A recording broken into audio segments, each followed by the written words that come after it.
Algebra में अब next topic, third topic power. जब अपन बहुत सारी टर्म को मल्टीप्लाई में लेते हैं, x into x divided as n terms, n bar, ठीक है। तो अब अपन इसको लिख सकते हैं क्या, x की पावर n, तो ये कहलाती है n ये कहलाती है पावर, यानी x को आपको n टर्म्स बार मल्टीप्लाई करना है, ठीक है।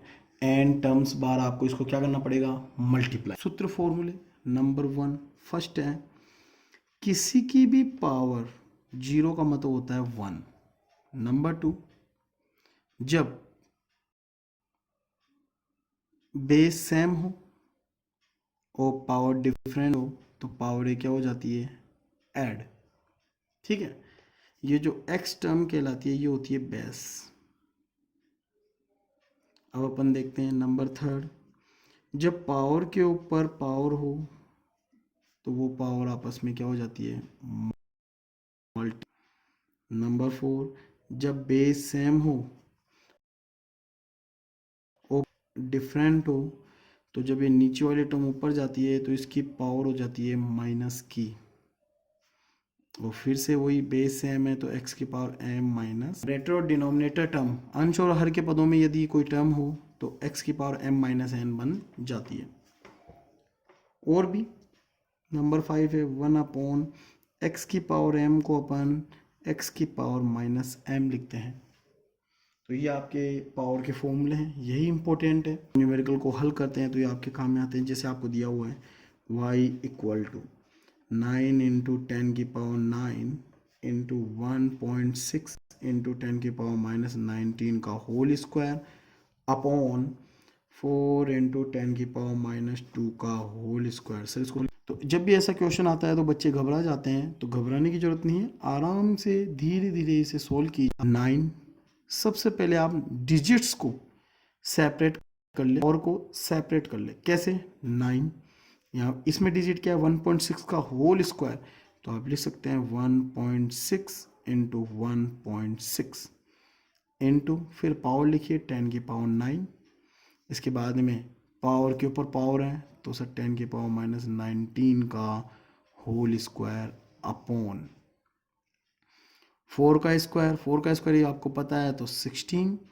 इंटू 10 की पावर माइनस 2 का होल स्क्वायर।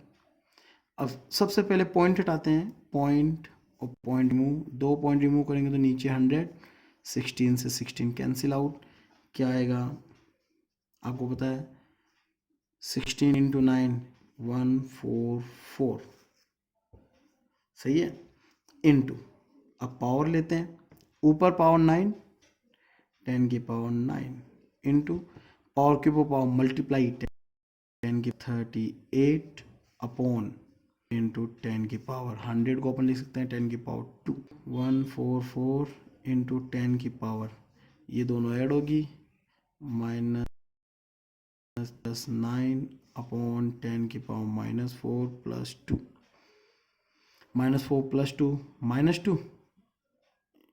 माइनस 2, और इन दोनों को सोल्व करेंगे तो 144 इंटू 10 की पावर माइनस 29 अपॉन 10 की पावर माइनस 2 पर जाएगी तो प्लस की, y is equal to 144 into 10 की पावर माइनस 29 इंटू 10 की power plus 2, then you get 144 into 10 की पावर माइनस 27, ठीक है। अब साइंस की टर्म में लिखते हैं इसको। अब साइंस की टर्म में कैसे, एक टर्म के बाद में पॉइंट आना चाहिए डिजिट्स में, तो कैसे 144, तो सर एक पॉइंट के बाद में एक डिजिट के बाद में पॉइंट आना चाहिए, तो बचे कितनी टर्म 1 2, तो 100 से डिवाइड करेंगे इंटू 10 की पावर माइनस 27, तो 100 से मल्टीप्लाई भी करेंगे क्योंकि 100 से डिवाइड किया है तो 100 से मल्टीप्लाई भी, 1.44 इंटू 10 की power minus 25, that is solution. Number 2 लेते हैं, आपको एक वैल्यू फाइंड आउट करनी है, y is equal to square root of 9 into 10 की पावर 9 इंटू 10 की power minus 6 into 1.6 into 10⁻⁹ upon square root of 9.1 10⁻31। इस साल ही पेपर में आपके सामने आया है, तो सर इसको कैसे सोल्व करें? तो सोल्व करने का सबसे बेस्ट एलिमिनेशन भी काम में लेते हैं अपन। कैसे? 9.1 के 0.1 को अपन रिमूव कर सकते हैं, तो बचा कितना? 9। 9 से 9 कैंसिल आउट, इसका पॉइंट रिमूव किया, नीचे आ गया 10। अब आपने देखा कि 16 का स्क्वायर रूट होता है 4, 4 तो आ गया बाहर, बचा कितना? 2, 2 का हो गया √2। अब स्क्वायर रूट में चलते हैं, स्क्वायर रूट में ये लो 10 की पावर 9 माइनस 19 अपॉन 10 की पावर -31 और +1। सॉल्व करेंगे, y is equal to 4√2 into 10 की पावर, जब अपन इसको सॉल्व करेंगे तो ये तो हो गया प्लस का 3, ये हो गया माइनस के 16, और जब ये आएगा तो प्लस का 30 की पावर हाफ, 13 से तो प्लस के 14, 4√2 इंटू 10 की पावर 14 की पावर हाफ, पावर मल्टीप्लाई हो जाती है, तो कितना आ गया? 4√2 इंटू 10 की पावर 7। अब से सोल्व करें, y इज इक्वल टू 4√2 की वैल्यू जाते हैं 1.414 इंटू 10 की पावर 7, मल्टीप्लाई करो कितने आएंगे? 656.5 इंटू 10 की पावर 7।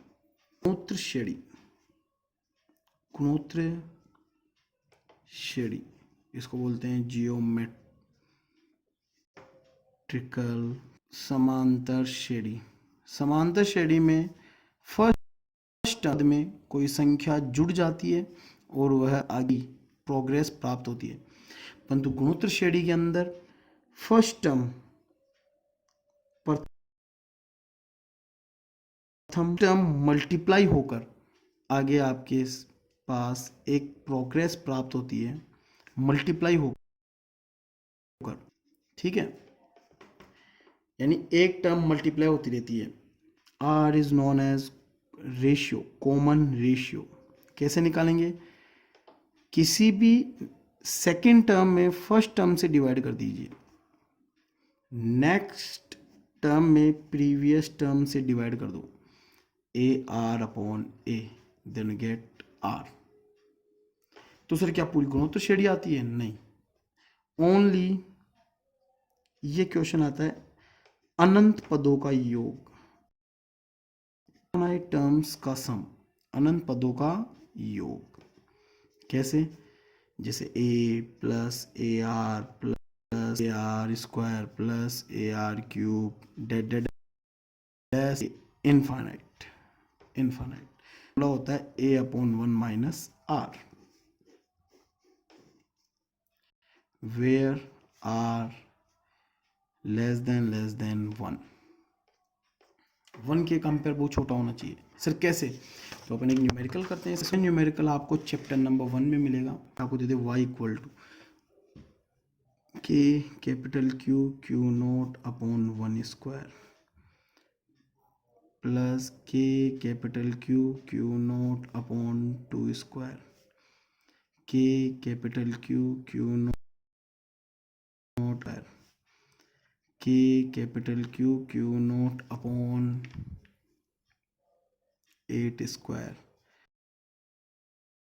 Q0/16², finite. तो देखना K capital Q0 that is common. After that you get 1/1 का स्क्वायर 1 प्लस 1/2 का स्क्वायर 4 प्लस 1/4 का square 16 plus डेडेड as infinite.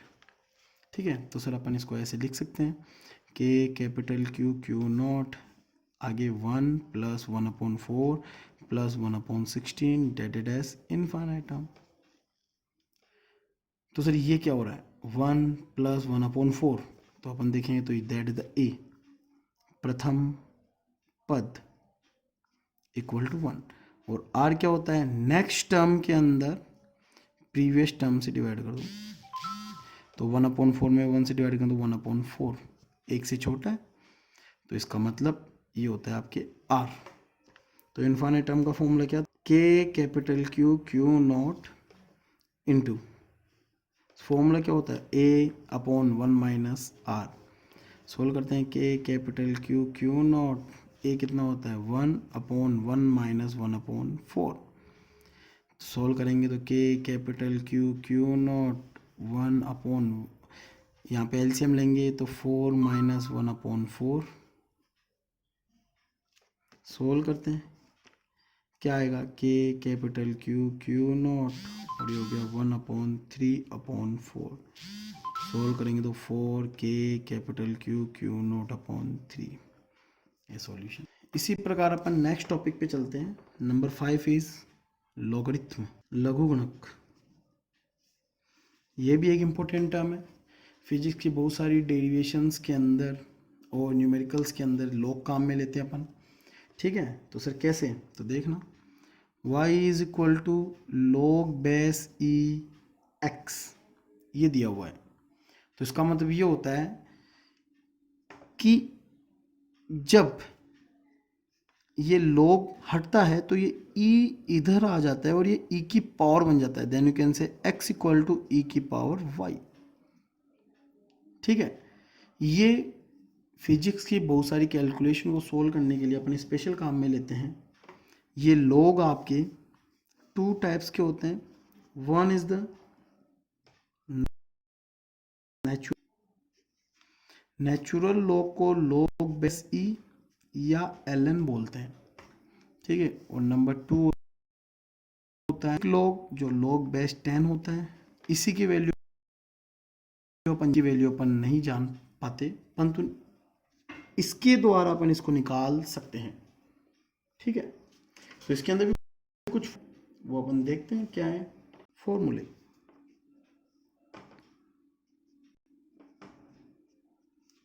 Only फॉर्मूले ही काम में आते हैं log के। Number 1, log base a equal to 1,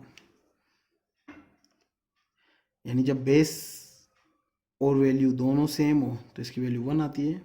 इसको अपन प्रूव भी कर सकते हैं, इसको इधर लाएं तो क्या बन जाएगा, a इक्वल टू ए की power 1, then you get a equal to A.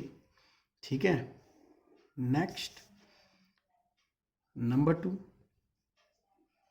log base a1 is equal to 0। Number 3, अगर आपको log m इंटू एन दिया हुआ है तो ये मल्टीप्लाई प्लस में बदल जाता है, log m into log n। Number 4, log m upon n या माइनस log n। ठीक है, log m की पावर मल्टीप्लाई में आ जाता है n into log m। log base e x दिया हुआ है तो इसको 10 में कैसे बदलें, तो 2.303 से मल्टीप्लाई किया जाता है और ये log बेस 10x में कन्वर्ट हो जाता है। नेक्स्ट नंबर 6 टॉपिक है अपने जियोमेट्री, ज्यामिति। आपको कुछ ज्यामिति क्या पता भी होना चाहिए।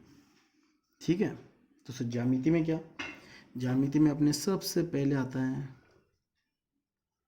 रेखिक कोण युग्म,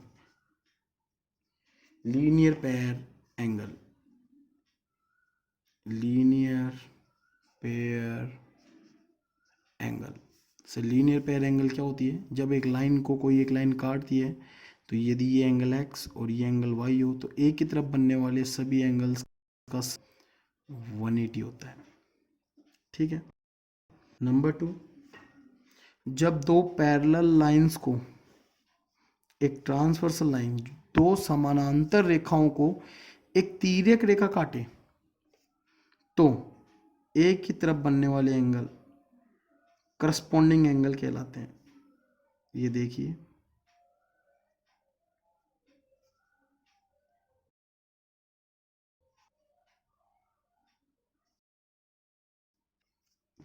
तो नंबर 1 संगत कोण,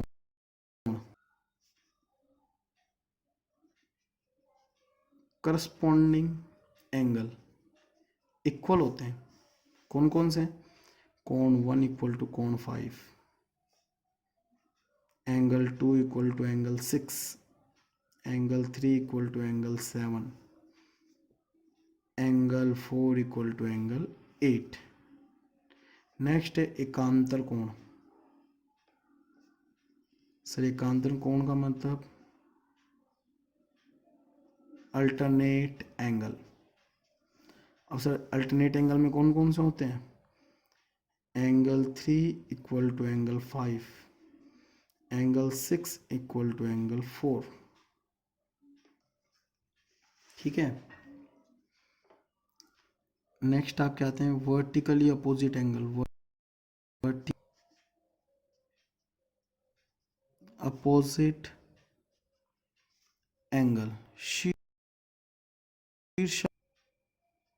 शीर्षाभिमुख कोण equal to angle 3, angle 2 equal to angle 4, such that. तो ये आपके बहुत काम में आते हैं। नेक्स्ट है आपके, अब अपन बात करेंगे ट्रायंगल। ट्रायंगल ट्रायंगल में भी कौन सा ट्रायंगल सबसे ज़्यादा काम में आता है? Equilateral triangle. Equilateral triangle. Sir equilateral triangle क्या होता है? समबाहु त्रिभुज। समबाहु त्रिभुज के सबसे ज़्यादा न्यूमेरिकल मिलेंगे। तो समबाहु त्रिभुज क्या होता है? त्रिभुज जिसकी तीनों भुजाएं समान होती है तथा प्रत्येक कोण 60 डिग्री होता है, वह आपके समबाहु कहलाता है। ठीक है। तो सर इसका एरिया एरिया फाइंड आउट करने का, क्षेत्रफल ज्ञात करने का सूत्र होता है square root of 3 4। Number two is distance from vertex, इन्हें बोलते हैं वर्टेक्स, और ये होता है इसका सेंट्रोइड, केंद्रक। तो केंद्रक की शीर्षों से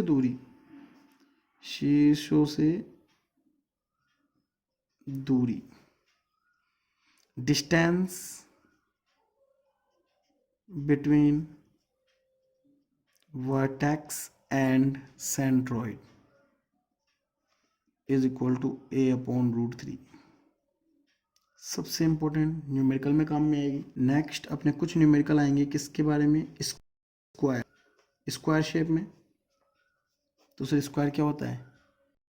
स्क्वायर इज ए क्वाड्रिलेटरल, एक चतुर्भुज जिसकी सभी भुजाएं ऑल साइड्स आर इक्वल और एवरी एंगल इज 90 डिग्री। ठीक है। इट इज स्क्वायर का एरिया ए स्क्वायर। अगेन आपके डायगोनल का मतलब विकर्ण, इसका विकर्ण होता है आपके √2a। अगेन वही distance between corners and centre, केंद्र की शीर्षों या कोनों से दूरी। तो ये होती है अपने a/√2। इंपॉर्टेंट है a/√2। सबसे पहले अपन देख लेते हैं सिलेंडर में सरफेस होते हैं। सिलेंडर कैसा होता है? सर ये अपने एक सिलेंडर के अंदर कितने सरफेस होते हैं? तो इसके अंदर सरफेस होते हैं, सरफेसेस आर 3 सरफेस होते हैं। Number one circular disc, surface number 1 is circular disc, वृत्ताकार चकती पाई r² इसका एरिया होता है। नंबर 2 सरफेस 2 प्रश्न नंबर 2 भी आपके वृत्ताकार चकती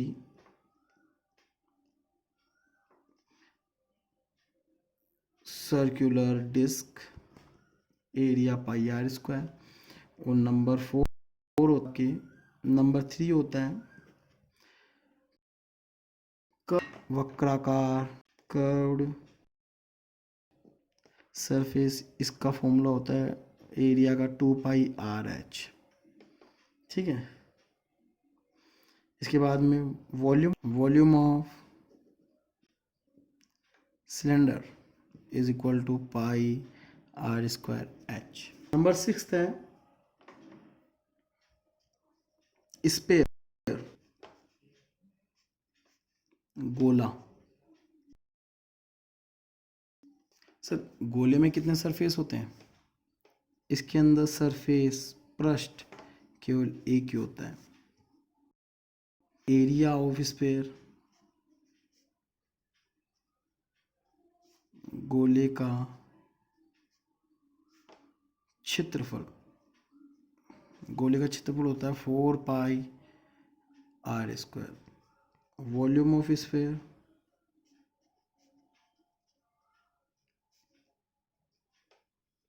गोले का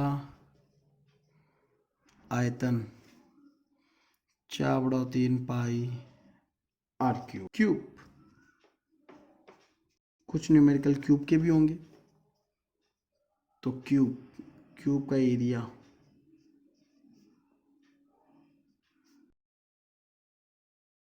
का क्षेत्रफल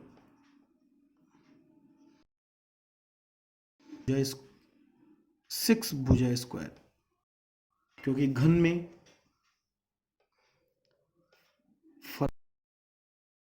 फलक कोने होते हैं 8 फेसेस कॉर्नर्स और भुजा होती है 12 साइड्स। वॉल्यूम ऑफ क्यूब उनका आयतन ये आपके होता है ए क्यूब। ठीक है। Next distance between centre and corner. कोनों की केंद्र से दूरी, कोनों की दूरी, इसका फॉर्मूला होता है आपके √3a/2। ठीक है। क्योंकि आपके इसका डायगोनल विकर्ण √3a होता है। रेगुलर हेक्सागोन का भी है, सम षटभुज वह षटभुज जिसकी सभी भुजाएं समान हो।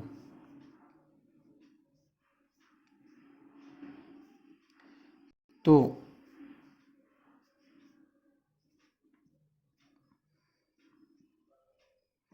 केंद्र से कोनों की दूरी भी भुजा के ही बराबर होती है।